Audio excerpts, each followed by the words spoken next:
이건 한번 해야 돼. 하나, 둘, 셋. 흔들리는 시장 속에서 헐. 내 샴푸 향이 느껴진 거야. 자, 제가 이제 노랫말이죠. 흔들리는 시장 속에서 내 샴푸 향이 느껴진 거야. 그러니까 아무래도 그 종목 장세를 대변하는, 표현하는 하나의 노랫말, 좀 개사를 했는데, 투자 아이디어가 필요한다면 거기서 나오는 여러 가지 종목들이 충분히 창출될 수 있는 거죠. 이게 바로 종목 장세를 대비할 수 있는 하나의 무기가 될 것인데, 장표 한번 보여주시겠습니까? 첫 번째 그 투자 아이디어는 이런 겁니다. 주도주 내에 차별화되는 모습들은 어떤 것들이, 종목들이 나올 수 있을까? 두 번째 투자 아이디어, 신약 개발의 시대. 세 번째는 제2의 전기차 부품 수요주. 이건 약간 좀 스몰캡 개념의 투자 아이디어입니다. 다시 한번 화면 바꿔주십시오. 자, 흔들리는 시장 속에서 매우 흔들리고 있습니다. 어떤 것들이 최근에 흔들리고 있는지를 한번 여쭤봐야 될 것 같은데, 일단은 좀 얄미운 중국. 네. 중국의 이것도 또 이런 말 많이 하는데, 쏘아올린 작은 공이 우리 대한민국 시장의 여러 IT 종목들에게 지금 파편이 튀고 있는 그런 모습들인데, 일단은 요거 잠깐 1, 2분 정도 스피치를 좀 하고 나서 본 게임을 한번 들어가 보죠. 두 가지 불편한 짓이 있습니다. 첫 번째, 나노 개발을 했다고 하는데, 그렇죠? 7나노요? 7나노. 요게 상당히 시장에서는 화들짝 놀랐던 이슈 중에 하나이고, 중국이 이런 반응. 두 번째는 야, 화웨이 것만 써. 애플 거 쓰지 마. 아이폰 쓰지 마. 이번 신제품 12일날 나오지 않습니까? 네. 자, 이거에 대해서 한번 혹시 하실 말씀 있으십니까? 너무나 지금 애플 밸류체인 종목들이 지금 후두둑 때려 맞고 있는데, 더 빠질 것인지 아니면 이 정도면 다 빠졌다. 뭐 혹시 아이디어 있으신가요? 저는 개인적으로 예. 후자인데요. 그러니까 음. 이 미국과 중국의 갈등이 뭐 하루 이틀도 아니고, 네. 그리고 사실 미국산 제품에 대한 뭐 불매까지는 아니고 일종의 이제 공식화된 문서는 없이 사실 눈치 보는 그런 게 좀 경향이 좀 심한 것 같아요. 중국 사회가 아무래도 이제 공산당이고 당의 분위기가 그러하다 보니까 흔히 말하는 이런 거죠. 직장이나 뭐 자기 일자리에서는 샤오미나 뭐 화웨이 핸드폰을 쓰더라도 애플을 원하는 사람이라면 사실 집이나 밖에서는 또 그러니까 세컨드 폰으로는 그렇죠. 애플을 쓸 수도 있는 거고. 그래서 저는 개인적으로는 애플에 대한 그런 중국발, 요거는 일단 1차적으로 어느 정도 반영이 된 게 아닌가. 차트를 한번 보면 차트 이래요. 자, 보시면 이런 모습들입니다. 상당히 많이 빠졌는데 수익률로 따지면 한 10% 가까운 하락을 보였는데, 그 애널리스트 분들이나 여러 투자자 분들 중에 이런 말씀하십니다. 10% 정도면 아이폰이 설령 뺏기는 물량이 한 10% 정도 빠진다고 하니 그 정도면 주가에 대입을 했을 때 다 빠진 거다라고 얘기하는 사람들이 있는데, 그 얘기는 어떻게? 네. 예. 그럼 저희 NH투자증권에서 오늘 아침에도 의견이 나왔었는데, 네. 중국에서 연간 판매량이 아이폰이 4천만 대에서 5천만 대 가량인데, 좀 화면 좀 크게 좀 잡아주시겠습니까? 지금 화면 나오는 거를 거의 네네. 지금 온 집안 사람들에게 다 지금 광고를 하고 지금 출연하신 거기 때문에 얼굴을 많이 비춰주시면 말씀하시죠. 얼굴이 커가지고. 네네, 말씀하세요. 죄송합니다. 비슷한 분이 옆에 계시니까 괜찮네요. 네. 네. 어쨌든 중국에서 아이폰 연간 판매량이 4천만 대에서 5천만 대 정도인데, 그 중에서 과거 사건, 그 화웨이 부사장 사건 있잖아요. 그때 아이폰 불매 운동 일어났을 때 한 20% 정도 줄었다고 하니까, 그래서 추정을 1,000만 대를 하시는 거더라고요. 그래서 그 정도를 갖다가 이미 애플 주가도 사실 지난주 이틀 동안 많이 빠졌었고요. 이미 어느 정도 시장은 반영을 했고, 금요일 날에는 또 살짝 반등하는 모습이 있었죠. 네, 오늘 아침에 주가를 보니까 뭐 SK 하이닉스도 살짝 반등을 하고 있고, 삼성전자도. 근데 아직 부품주도는 아직은 조금 어려운 모습인 것 같긴 하더라고요.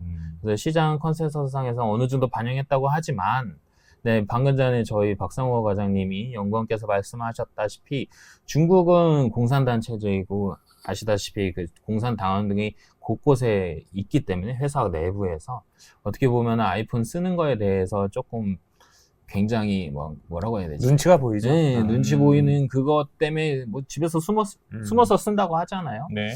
예, 결국에는 영향력이 미쳐질 것 같기는 할 것 같습니다. 예, 참 중국이라는 나라는 대단한 나라인 것 같습니다. 아이폰 12가 15가 출시가 되지도 않았는데, 뭐, 음질이 안 좋다, 뭐 기능이 별로다라고 얘기하는데, 참 뭘 보고 그렇게 평가를 하는지는 참 모르겠습니다만, 이번에 화웨이의 새로운 핸드폰 이름, 메이트, 뭐 60? 60%? 60% 뭐 그렇게 얘기 나오는데, 어쨌든 화웨이의 판장 승일지, 아니면 아이폰이 역시 그래도 아이폰이야라고 하는 반응이 나올지는 이번 주 조금 지나고 나면 어느 정도는 좀 나오지 않을까라는 생각이 듭니다. 그 화웨이 이번 신규 핸드폰이 7나노 채용이 됐다 그래가지고 놀랐는데, 네.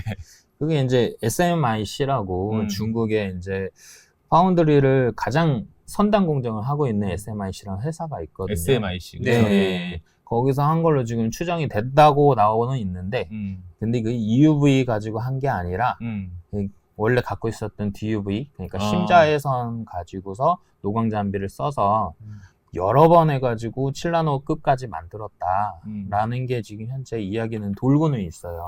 7나노의 그런 그 스펙트럼이나 그 정도 규모 그 기능 정도가 나오면 상당히 그 공정에 있어서 상당히 열차게 지금 생산을 할 수 있을 법한 그런 내용들인데, 아직까진 그런 물량들이 나오지 않는다는 얘기는 결국 수율의 문제점은 반드시 있을 것이다라고 판단할 수 있기 때문에 너무 광분하는 것은 좀 거리를 좀 둬야 되지 않을까. 네, 근데 한번 그래도 좀 점점 계속 이런 그 노이즈들이 나오는 거 봐서는 좀 겁이 좀 나긴 납니다. 그렇죠. 그 중국 같은 경우는 2015년부터 뭐 제조 2025 형태로 해가지고 그중 반도체 굴기를 이제 아젠다로 삼았고, 그게 이제 1기 펀드, 2기 펀드, 뭐 3기 펀드, 뭐 앞으로 쭉쭉쭉 그런 몇 기의 펀드로 해가지고 앞단에는 뭐 파운더리에 투자를 했다면 그 다음엔 장비, 그 다음에 이제 소재, 부품 이런 식으로 이제 형태별로 하는데, 이제 그 생각보다 반도체 굴기가 1기에서는 조금 실패된 사례가 있는 게, 이게 부정부패도 살짝 연루도 되어 있었고, 그러면서 이제 한번 물갈이를 하고 2기 때 좀 더 본격적으로 좀 세밀하게 디테일하게 들어갔던 게 조금씩 나올 가능성도 있어서, 네. 한편으로는 뭐 기회도 될 수도 있지만 또 한편으로는 두려운 상황인 것 같기도 합니다. 네. 자, 장표를 좀 보여주시면 이제 첫 번째 투자 아이디어를 가지고 내용들을 보고 한번 종목도 한번 몇 가지 한번 추출해 보죠. 자, 이거 네. 진욱 씨가 한번 스토리 한번 얘기해 주시죠. 저희 첫 번째 투자 아이디어는 주도준의 차별화라는 건데, 네. 최근에 보면은 삼성전자도 그렇고 하이닉스도 그렇고 어느 정도 지금 많이 조정을 받았었잖아요. 네. 이렇게 조정받은 이유가, 첫 번째는 최근에 금리가 급등을 하면서, 특히 미국 금리가 급등을 하면서 좀 이제 주식의 메리트가 줄어들었잖아요. 네. 그 상황에서 이제 전반적으로 조정이 나왔었는데, 근데 우리나라 같은 경우는 수출 데이터가 굉장히 중요한데, 수출 데이터를 그동안 계속 체크를 해 보다 보니, 예. 반도체 수출액이 드디어 반등을 하더라. 네, 사실 7월 달에 한번 반등하다 마는 것처럼 보였었는데 다시 반등을 했거든요. 그래서 이 차트를 보시면 왼쪽 차트에 반도체 수출액 감소율 축소 중이라고 적어 드렸는데, 이 과거 이제 전년 동기 대비해서 마이너스 45% 1월 달에 이렇게 많이 줄다가 34%까지 조금 회복을 했어요. 그러니까 이제 전에 대비해서 이제 수출량이 막 빠르게 줄어들었던 그 폭이 점점 감소하고 있다라는 거죠. 그래서 그 감소하던 게 6월 달에 마이너스 28%까지 감소를 하다가 이 8월 달에 마이너스 21%를 찍었더라고요. 이 얘기는 전년도 수출액보다 올해 수출액이 떨어지기는 했는데 바로 전달 대비해서는 떨어지는 속도가 많이 줄었다. 그러니까 바닥을 어느 정도 형성을 했다라는 그런 증거로 우리 수출액 데이터에서 확인할 수가 있었어요. 그러니까 한마디로 수요 회복이 되고 있다. 네. 그런데 D램의 그 고정 가격 반등이 중요한데, 그거는 아직 저 차트만 봐가지고는 네네네.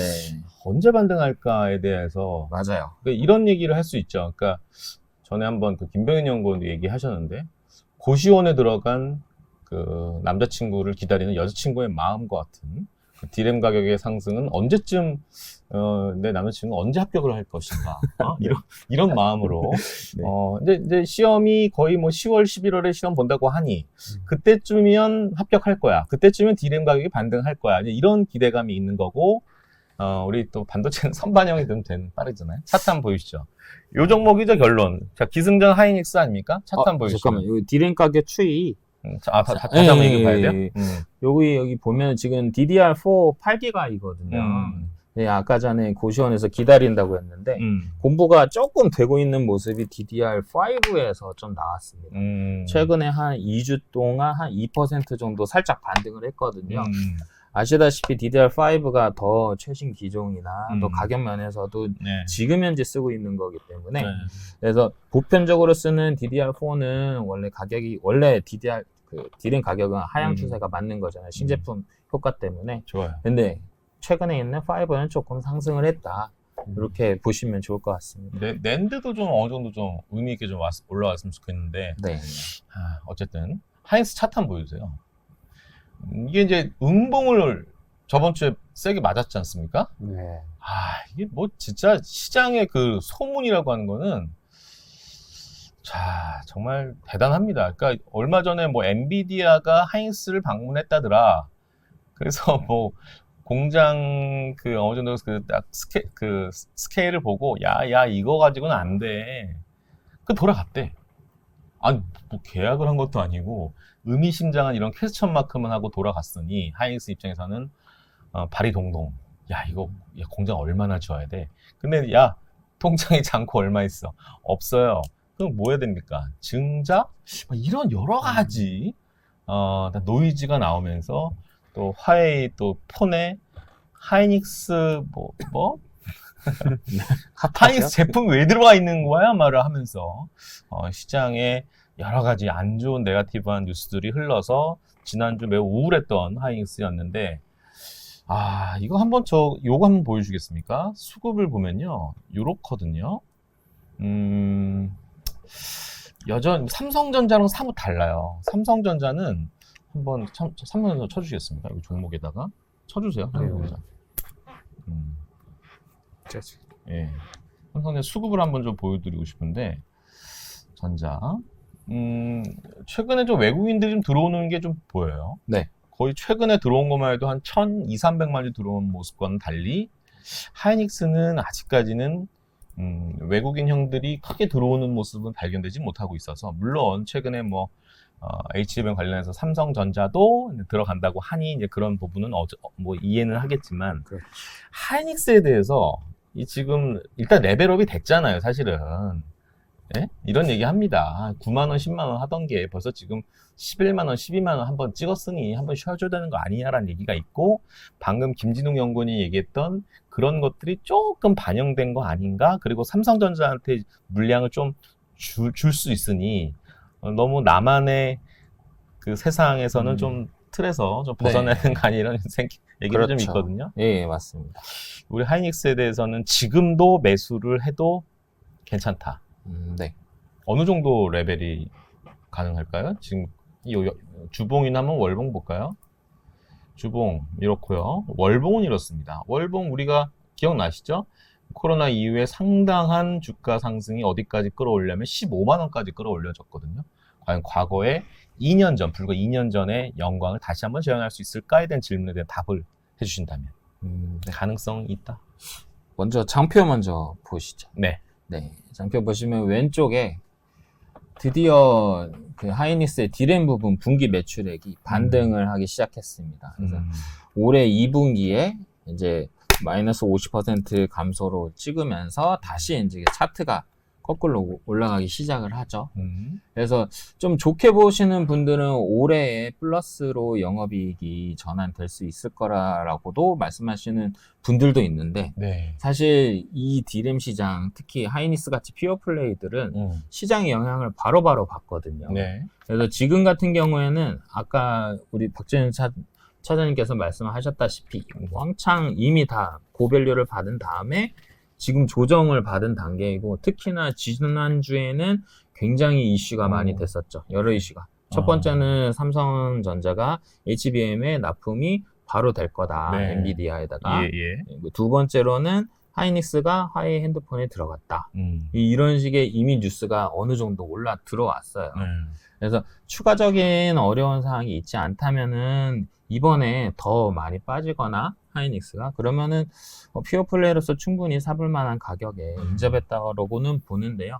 근데 제일 중요한 거는 엔비디아 쪽에 HBM을 계속 납품을 하고 있는 만큼 엔비디아가 물량을 늘리느냐가 제일 중요할 것 같습니다. 근데 이제 2024년도에 엔비디아가 H100하고 그리고 또 신제품 출시가 예정이 돼 있어서 HBM 쪽은 물량이 늘어날 것 같긴 해요. 근데 이제 늘어날 수밖에 없지 않나요? 그쵸. 근데 이제 GH200이라고 새로 나온 건 또 HBM3E로 채용 예정인데 요거에 이제 삼성전자가 같이 합격했다는 얘기인 거잖아요. 그렇구나. 근데 이제 요거는 3는 이미 3가 이번에 이제 OK를 받은 거죠. 네. 근데 3, 2는 SK 하이닉스가 먼저 이제 채용을 갖다가 하려고 그 샘플을 보내가지고 현재 진행 중인 거고 채용에 대한 구체적인 양사의 결과는 나오진 않았어요. 근데 이미 어느 정도 엔비디아와 관계를 하고 있었던 만큼 좀 더 수월하지 않을까 그런 기대감이 닉스한테는 좀 남아 있는 거죠. 알겠습니다. 그 세 번째 장표 한번 좀 전 장표 한번 보여주시겠습니까? 여기 보면은 그 엔비디아에 대해서 한번 얘기를 좀 추가적으로 해줬으면 좋겠는데 워낙 지금 우리 고객분들이 엔비디아에 대한 관심이 상당히 많고 네. 보유하신 분들 많고 최근에 주가의 좀 변동이 이제 좀 있다 보니까 이거 여기서 좀 잠깐 하차할까? 막 이런 고민도 좀 있으신 분들도 있고 네. 오히려 매수 시점을 좀 노크를 하신 분들도 다시 있으신 것 같은데 이거는 뭐 이것도 김지훈 연구님이 함께 이건 일단 실적 면에서 봤을 때 네. 오른쪽에 PER이 많이 떨어졌죠. PER이 떨어졌다는 얘기는 시가총액이 이익 대비 네. 적다라는 얘기잖아요. 네. 이익이 올라가서 PER이 떨어진 거니까. 그러면 과거의 평균 PER이 멀티플이 한 50배 정도 되는데 지금 현재 33배이고 이게 PER이란 것 자체가 아시다시피 성장성을 반영하는 건데 지금 성장이 이미 달성을 해서 33배까지 떨어졌는데 미래에 이 성장이 계속 지속될 거라고 기대를 하면 50배까지 주겠죠. 근데 그 간극에서 가장 중요한 게 신제품이 제대로 되는가. 네. 그리고 두 번째로는 H100 물량 늘리는 게 잘 수율도 맞추고 물량이 원활하게 공급이 되는가. 세 번째는 AMD가 적극적으로 AI 반도체 쪽에 신제품을 바로 내년에 내놓을 예정인데 그로 인해서 시장을 얼마나 뺏길 건가. 이 세 가지가 지금 현재 주요 이슈예요. 근데 이제 아시다시피 엔비디아가 갖고 있는 이 AI 관련해서 쿠다라는 플랫폼을 갖고 있는데 네. 쿠다라는 플랫폼을 써서 소프트웨어 AI 분석하는 툴을 만드는 사람들이 거기에 이미 좀 치중이 돼 있잖아요. 그래서 새로운 AMD의 신제품이 나오더라도 전환하는 데는 또 어느 정도 버퍼가 걸리기 때문에 일단은 세 번째 AMD 이슈보다는 엔비디아 판매 물량이 증대되는 거 그게 가장 중요할 것 같고 그러기 위해선 물건이 잘 수급이 돼야죠. 그러려면 SK 하이닉스 HBM도 잘 들어가야 되고 TSMC에서 칩도 빨리빨리 만들어줘야 되고 이 두 가지가 잘 맞물린다면은 물량이 늘어나면서 가격은 지금 암시장에서 막 5천만 원 이렇게 팔린다고 하는데 그 시장은 점점 줄어들겠지만 가격 자체가 또 3천만 원짜리 정가도 내릴 수도 있겠죠. 하지만 Q 자체가 늘어나는 게 좀 컨셉이지 않을까 생각이 듭니다. 우리가 떡상이라는 표현을 많이 하지 않습니까? 떡상. 예, 참 입에 척척 달라붙는 단어입니다. 떡상. 이런 차트가 떡상 아니겠습니까? 바로 엔비디아의 월봉 차트입니다. 상당히 떡상인데 이제 파란색 물결이 이제 보이기 시작했어요. 물감이. 근데 일봉의 모습은 이런데요. 조금 이제 부침이 좀 있는 거죠. 그러다 보니까 제가 한번 여쭤봤고요. 그럼에도 불구하고 여전히 테슬라 주주들은 여전히 많습니다. 지금 일봉의 모습인데요. 제가 다음 그 투자 아이디어가 그 전기차 관련된 부품의 스몰캡 쪽에서 한번 여쭤보려고 하는 종목이 하나 있어서 일단 테슬라의 차트를 한번 살짝 이렇게 보여드렸는데요. 화면 바꿔주시죠. 최근 1, 2주 동안만 봤을 때는 매우 힘들었던 섹터가 에코프로를 필두로 한 우리 전기차 종목들이거든요. 상당히 공매도도 많고 심지어 ETF 중에 인버스가 약간 하락에 베팅하는 2차 전지 종목들도 나와 있는 ETF들도 나올 정도니까 상당히 시장에서는 약간 이게 약간 을박이 더 치열한 그런 현재 구간인데요. 장표를 아예 종목을 아예 보여드리면서 말씀 나누면 좋을 것 같습니다. 종목은 바로 이겁니다. 사명입니다. 요거는 우리 박영경 의원님 네. 얘기해 주시죠. 예. 삼영이라는 회사고요. 음. 뭘 하는 회사냐? 그러면 예. 원래는 이제 포장용 필름 이런 걸 만드는 회사였어요. 우측 이제 사진을 보시면 우유팩 여기를 들어가는 필름이라던가 아니면 저희 마트에 들어가면 이제 랩 같은 걸로 이렇게 한번 음식 한번 싸잖아요. 네, 네. 그런 이제 필름을 만드는 회사였는데 이제 그게 이제 기술이 이제 발전을 하면서 이제 커패시터 필름까지도 얘네들이 같이 이제 사업부를 하게 되었는데 그럼 커패시터 필름이라는 건 도대체 무엇이냐라고 보면 요거는 이제 전기나 아니면 전자제품의 그 전기 흐름을 안정시키는 역할을 하는 그런 콘덴서 안에 들어가는 부품이에요. 그러니까 우리 그 과학 시간에 어렸을 때 과학 시간에 무슨 뭐 라디오 만들기 해가지고 뭐 납땜하고 뭐 이런 했을 때 이제 뭔가 이렇게 부품 놓고 콘덴서인데 그 콘덴서 안에 막상 까보면 액상도 있고 필름형도 있고 그런 걸 이제 커패시터 필름이라고 하고 그런 걸 전류의 흐름을 안정을 시켜주는 역할을 하기 때문에 걔가 이제 거의 필수적으로 필요한 애들이거든요. 네. 근데 여기에서 이제 뭐가 문제가 이제 발생을 하느냐. 지금 최근에 이제 신재생 에너지 자동차가 너무 잘 나가고 있잖아요. 수요가 엄청 늘고 공급도 늘다 보니까 기존에 이제 전기차 안에 들어가는 배터리나 이런 데도 인버스에 그런 커패시터 필름이 필요한데 이쪽으로 수요가 많이 있다 보니까 그 공급 물량이나 공장이나 생산 라인을 다 전기차향으로 돌아버리게 되는 거죠. 그러면 기존에 내가 만들고 있던 뭐 가전제품 향이라던가 혹은 뭐 전자제품 향에 대한 커패시터 필름은 이제 쇼티지, 그러니까 공급 부족이 나버리는 거예요. 그래서 이제 단가가 이제 상승하게 되고 이 회사는 이제 가전이나 뭐 이런 쪽으로 하다가 최근에 자기네들도 이제 전기차 관련된 커패시터 필름을 한번 해보겠다고 해서 이제 여러 가지 시도를 하고 국가 정책으로도 이렇게 선정이 돼가지고 여러 가지 시도를 하고 아직은 이제 양산까지는 아니지만 뭐 내년이나 뭐 후에 이제 양산까지 하게 되면은 뭐 좀 더 시장의 캐파가 더 확대가 되지 않을까. 그러니까 전 세계적으로 봤을 때는 이 커패시터 필름을 하는 애들이 일본 회사가 상위 2개가 있고요. 네. 첫 번째는 도레이라는 회사고, 도레이. 예, 그리고 뭐 두 번째는 왕자재지라는 회사인데, 요 삼영이라는 회사가 세 번째입니다. 국내에서는 거의 유일하게. 그러니까 저 캐패시터 필름에 대한 이 탑다운에 봤을 때 탑은 쇼티지가 맞다. 네, 네. 그러니까 업황이 좋은 거예요. 업황이 좋고, 그쵸? 그렇죠. 전기차 관련된 업황이 좋으니까 이제 생산도 그쪽으로 라인을 증설을 시켜야 될 것 같고. 기술력이 어느 정도 되느냐가 이게 관건인데 아직은 이제 뭐 도레이라는 일본 글로벌 기업이 많이 전기차 커패시터 필름에서는 하고 있지만 삼영도 이제 점자적으로 할 가능성이 높다. 상호 씨, 제가 볼 때는 저 맨 마지막 단락이 핵심 같거든요. 저거 한번 좀 설명 좀 부탁드릴게요. 예. 저게 지금 원래는 이제 신규 라인 가동을 이제 본격화하려고 했었죠. 왜냐? 예.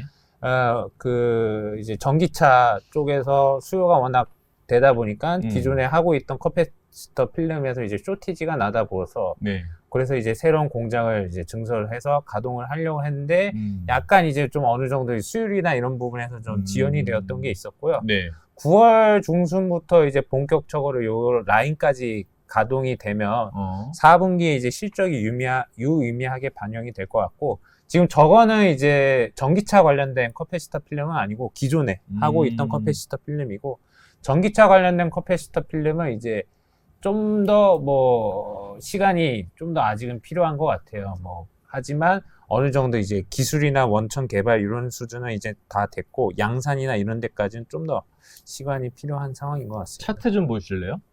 네, 감사합니다. 이 회사는 삼영입니다.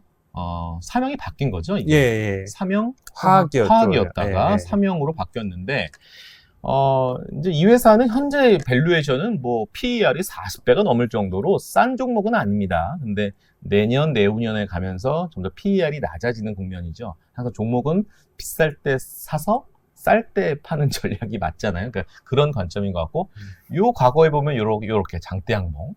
이날 상한가였네요. 증설 얘기가 나왔는데 쭉 지금 몇 달 쉰 겁니다. 그렇죠. 그게 이제 실제로 가동에 대한 뭐 지연 이런 애 때문에 아, 언제 해? 아, 할 거야. 다시 죽었다가 다시 살아나다가 아, 또 안 하네. 아, 진짜 안 하네. 아니, 할 거야. 그러다가 아이씨, 또 종목장이 좀 안 되면서 이런 흐름들이 그쵸. 네, 이런 흐름들이 진짜 하는구나 하면서 근데 이제 워낙 단기에 오르다 보니까 조금 내려왔는데 네. 매우 중요한 구간이 왔네요. 그렇죠. 바로 21선까지. 네. 그렇죠? 매수 자리가 맞나요? 어쨌든 상당히 주가적인 측면에서는 단기에 오른 거에 대한 부담감이 있었지만 지금 다시 또 내려왔던 부분이기 때문에 한 5,000원 내외에서는 충분히 트라이 해볼 만한 그런 종목군들 중에 하나인 것 같습니다. 이렇게 작은 종목이나 이거 시총이 얼마죠? 이게 시총이 1,700억짜리니까 아주 큰 종목은 아니죠, 그렇죠? 우리 그 NH투자증권의 그 스몰캡 팀에 있는 에서 또 발굴한 종목으로 알고 있는데 이것도 한번 또 투자 아이디어로 또 가지고 와 보셨습니다. 그 다음에 우리 요거 한번 좀 얘기를 좀 나눠봤으면 좋겠습니다. 차트를 한번 보여주면요, 바로 유한양행입니다. 이 회사 월봉 보면요, 상당히 뭐랄까요, 편안한 종목이다.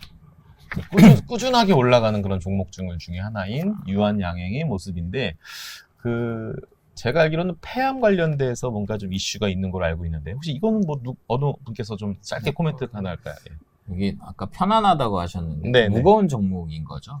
무겁죠. 네, 예. 왜 이 회사가 왜 무겁냐면 영업이익률이 5% 미만 정도에서 계속 흐르고 있었어요. 왜냐하면은 워낙 상품도 많고 사실 이익에 치중해가지고 막 만들기보다는 좀 어느 정도 안정된 수익을 내면서 차분하게 가는 종목이었어가지고 굉장히 무거웠었는데 네.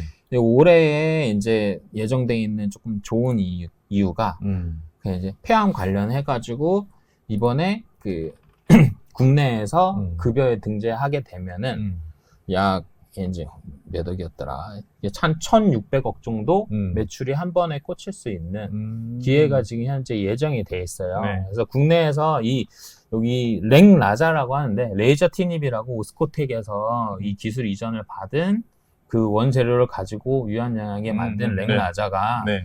이제 국내 1차 치료제에 이제 승인이 됐는데 지금 현재 약가 협상 중이라고 합니다. 네. 그래서 저희 박병훈 연구원님하고 저희가 팀이 다 직접 미팅해가지고 자세하게 얘기를 들었었는데 네. 생각보다 굉장히 좋게 보고 계셔요. 근데 이게 시장에서는 두 번째 이야기로 더 많이 들려져 있거든요. 이제 글로벌 얀센 기술, 얀센하고 같이 해서 만든 마리포사라고 있는데, 이건 글로벌 임상이고, 얀센이랑 같이 해외에서 팔아가지고, 이제 이게 수익이 좀 더 크지 않을까라고 기대를 했는데, 사실 이 부분은 좀 어느 정도 주가에 반영이 됐다라고 보고 있는 면인데, 방금 첫 번째 말씀드렸던 지금 약가 협상 이후에 국내에서 1차 치료제로서 이제 비소폐암 쪽으로 이제 매출이 일어난다라고 봤을 때 이거는 조금 덜 반영됐다라고 보고서 이제 좀 주가 모멘텀이 있지 않을까 해서 지켜보고 있는 종목입니다. 예. 자, 잠깐 저 좀 화면 좀 비춰주세요. 오늘 제가 이 두 분을 이렇게 깜짝 이렇게 모신 이유가 뭐냐면 앞으로 이제 정규 방송 확정입니다. 이 두 분, 또 한 분은 또 이현주 네. 부장도 가끔 나오실 건데, 투자정보팀, NH투자정보팀이 사실은 쉽게 얘기해서 지점. 네.